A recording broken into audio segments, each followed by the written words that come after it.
Les pluies diluviennes continuent de tomber sur San Pedro, causant des pertes en vie humaine et des dégâts. 2 enfants sont morts par noyade au quartier Bardo. À la rue des Maquis, à Seweke, l'un des points chauds de la ville en cette saison des pluies, les gros camions qui forcent le passage ont creusé de gros trous, empêchant la circulation. Au grand désarroi des vendeuses de nuit. Ça fait plus de 2 semaines. C'est ici les gros camions là passent. Ça fait qu'ils ont gâté la route là. Ils ont creusé les gros trous. Ça fait que les clients ne peuvent pas sortir pour venir. Même moto même ne peut pas passer. Marchandises en place, il n'y a pas qu'un peut passer pour venir acheter. Au quartier Cité, devant la préfecture de police, la voie est inondée. Difficile de circuler. Les rares véhicules qui tentent l'expérience payent cash, comme ce taxi. À Sotref, comme à Belleville, des maisons sont sous l'eau. Des populations côtoient l'eau du fleuve, mettant la vie des enfants en danger. Des enfants qui n'ont pas demandé à naître dans ces zones à risque. Quand il pleut, il y a peur. L'eau sort partout. On ne peut pas jouer. On souffre. On souffre ici. L'eau va prendre toutes nos maisons. C'est pas bon. La population va souffrir dans le vilain bas-fond là. Les crocodiles vont. Ça, il pleut là. Ça nous fatigue ici, jour quand on ne dort pas même. Face à ces inondations, le maire de la ville entend prendre des dispositions pour éviter le pire. Une visite des zones à risque est vite entreprise. Première étape, la zone de vente de bois, à proximité du fleuve San Pedro. Ici, tout se fait avec des pirogues. Ensuite, le quartier Sotref. L'eau est visible partout, comme dans cette cour où les toilettes sont restées dans l'eau. Depuis il pleut là, on ne peut plus rentrer. On ne sait pas comment on va faire. Avec les enfants même jouent dans l'eau là. Alors que c'est maladie, on ne sait pas comment on va faire. Pour se laver aussi là, c'est un problème aussi. Ça reste au dehors pour se laver. À côté, des poulets et des moutons crient au secours. L'eau va les emporter à tout moment. Un ferrailleur, leur voisin, ne sent pas encore ce danger. Il fait même des branchements à risque. La mort peut attendre.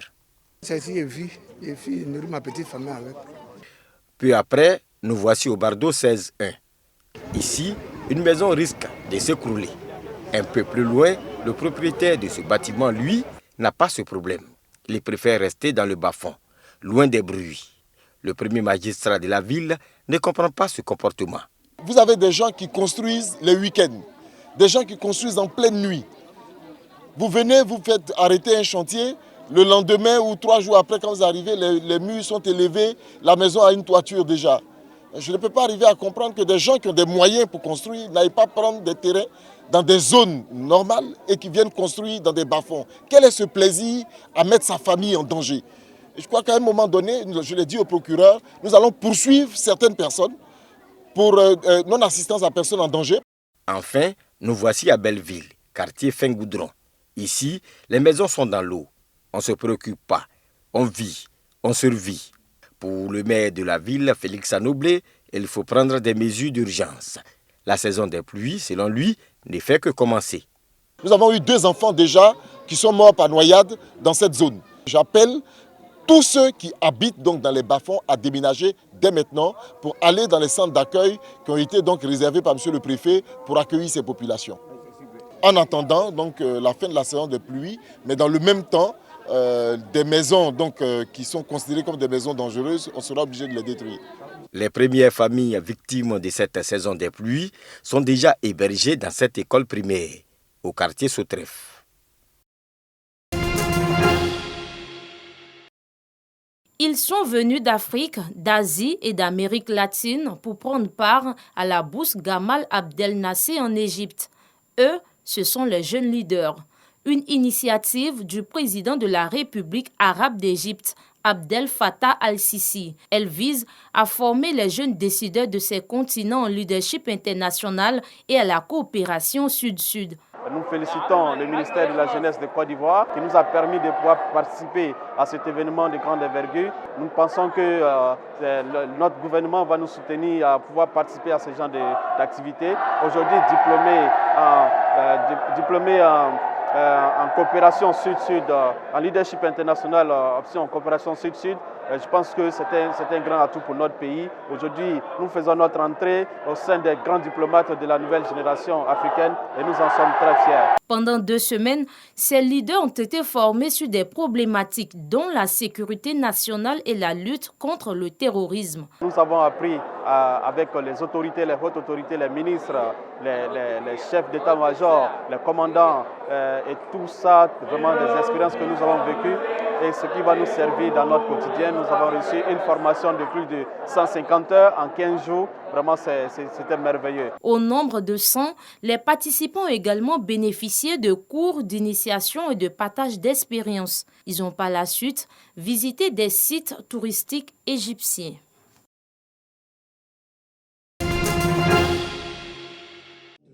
Rassembler les investisseurs, acteurs sportifs et culturels de renommée internationale autour des potentialités économiques, touristiques et culturelles de la Côte d'Ivoire. C'est tout le sens de Coming to Côte d'Ivoire, un festival qui vise à promouvoir la destination Côte d'Ivoire. Toute une série d'activités au menu selon les initiateurs. Nous avons mis en place un circuit touristique qui vise 6 villes. Nous allons avoir le Grand Abidjan, Yamoussoukro, Bouaké, Korogo, San Pedro et Mans.